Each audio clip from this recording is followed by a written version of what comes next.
يا رب، راحلون إليك بسعينا، فاقبل العير التي أقبلنا فيها. قل له ليس معي مني سواي، وما لي سوى فقري يد. يا رب، مثلك بالوعود يفي، فلا تدع لنا جرحا إلا شفي. يا مغيث، يدي عطشا، أويت إليك فلا تخذل قلبي.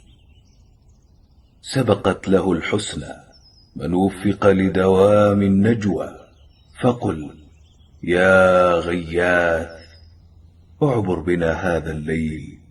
ويا رب، إذا كان بيني وبين سؤلي ما يحول، فاجعل اللهم العوائق مما يزول، واكتبني وسؤلي فيما تعول.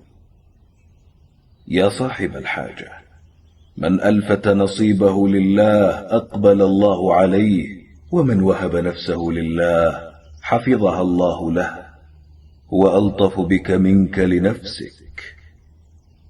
هو المغيث، أليس هو من خصك ومن كل كرب خلصك وثبت قدمك، وأقر عينك وأنالك مرادك، وأعطاك فوق نهاية آمالك، ومن كل أذى وقاك، فلأي غاية أعاشك؟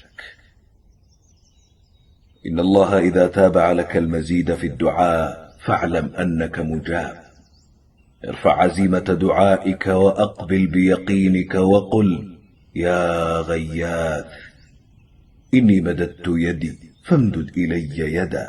يا غياث، لا تردن ظمآن إذا وردا.